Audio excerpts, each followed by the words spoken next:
Hey guys, this is DIY Dave. Today we're going to be making a magnetic bottle opener.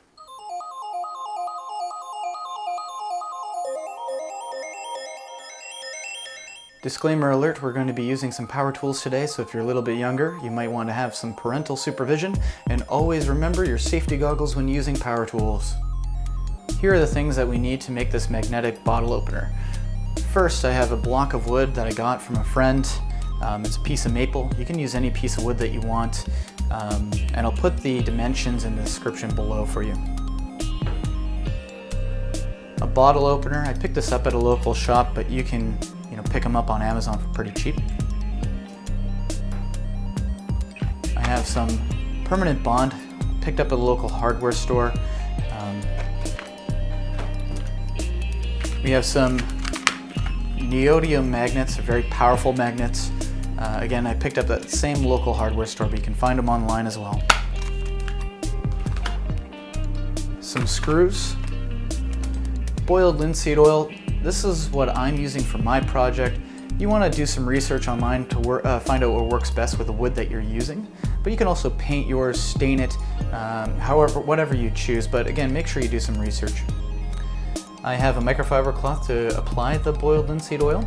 I also have some sandpaper to sand down that block, and also I got a sanding block to make the job a little bit easier. The X-Acto knife is to cut the sandpaper to size for the block.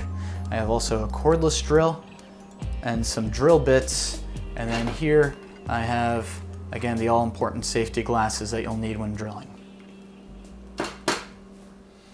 So here's my piece of wood. I chose, again, to get something with a little bit more character, so you can see it has some really nice lines. Now again, you can use whatever wood that you want, but this just pertains to my taste. Now you'll also see on the back here that we have these 3 holes. Now these are where the magnets go. Now I couldn't use my drill set to make these holes. What you need is a Forstner bit. That's Forstner bit. You can get them at the hardware store. They're quite expensive, but if you have a friend with a drill press, I would get them to do these. You can do it in whatever drill pattern you want. I chose 3 just so that if it falls and the one magnet doesn't get it, one of these ones will. Now, and if you don't have access to a friend that has a drill press, there are 2 other options you can do. Some local high schools, if you have some connections there, they will do this for you. Some hardware stores will do this for you. But also, you can use a chisel, and you can buy wood chisels for for varying prices. You can even find them at flea markets, and then you can just chisel away. It will take a little bit more time, but it is possible. So the first step is to start sanding. Now here's my sand block, and I have some 3M sandpaper, and this kit comes with 100, 150, and 220 grit. I'm going to go right from 150 to 220 grit just for the best results. This is a pretty clean piece of wood. Now I'm very lucky. The sanding block actually has a piece of wood sandpaper in it that is 150 grit, so I'm going to start with this. Now, cool thing, a little trick, is you can use this piece of sandpaper that's in here as a guide to cut out pieces of sandpaper in here, which you'll be using the X-Acto knife for. Again, if you're younger, make sure you have a guardian around when you're using an X-Acto blade. Now with sanding, you want to go with the grain just like this. And then we're also going to do the sides. The back we don't really need to worry about. Nobody's going to be looking at that when it's on the wall. So we're going to sand. Now, sanding is probably one of my least favorite things about woodworking. When I was taking shop class, you spend a lot of time doing it, but to get that really good finish, you just got to work hard.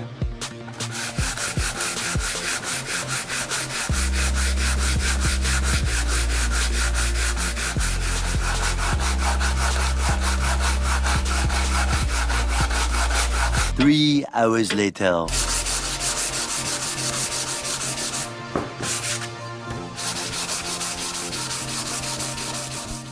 You'll know you're done when it's extremely smooth to the touch. Again, your results may vary. It may take some more time depending on the type of wood. I was very lucky with this piece that it was already pretty clean. Just needed a little bit of a touch up, but it feels great now. And so we're ready to move on to the next step. So our next step is to apply the boiled linseed oil. Again, if you're using a different finish, use the instructions for that, but that's the instructions for this. So if that's what you decide to use, good, because then you don't have to watch a second video.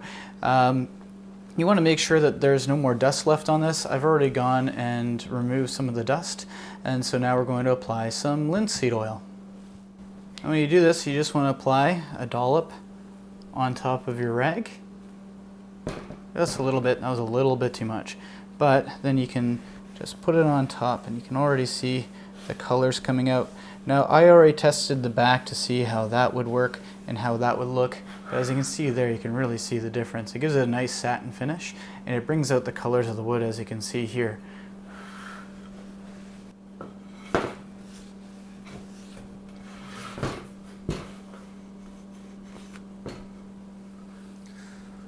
So when you're done, this particular product says to dry off any excess oil that you may have. So again, you can put the towel inside out, try to find a dry spot, and just give it a good wipe down just to remove any excess oil. Now you can apply more than one coat, so you want to wait till this is completely dry until you add another coat to it.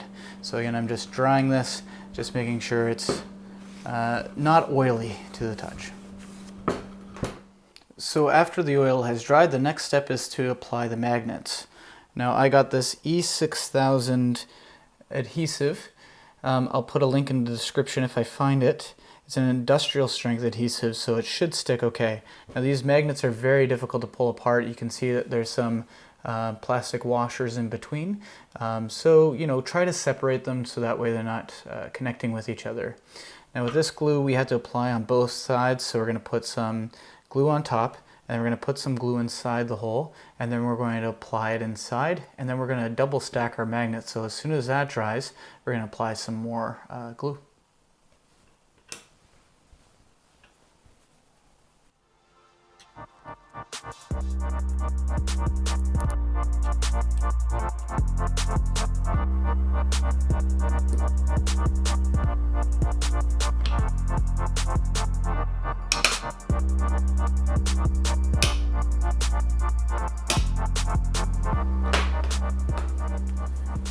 To ensure that these stay inside, just in case they happen to be in contact with some metal in behind your wall, I'm going to apply some more glue on top of them just to make sure they remain in place.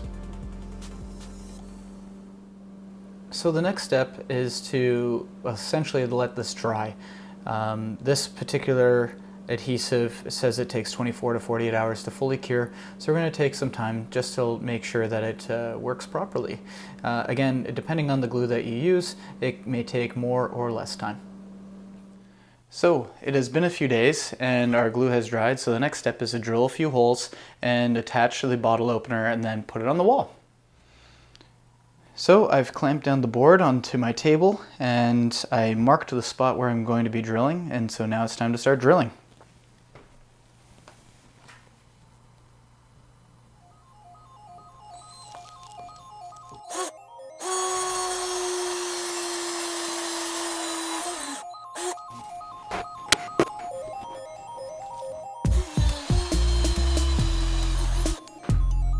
So the next part is to attach our bottle opener onto the board.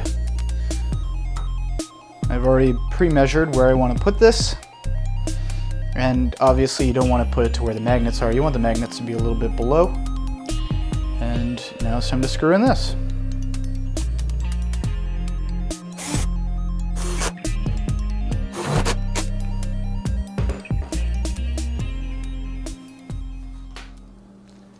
And there we have it, our magnetic bottle opener. Now all we have to do is attach it to the wall and test it out.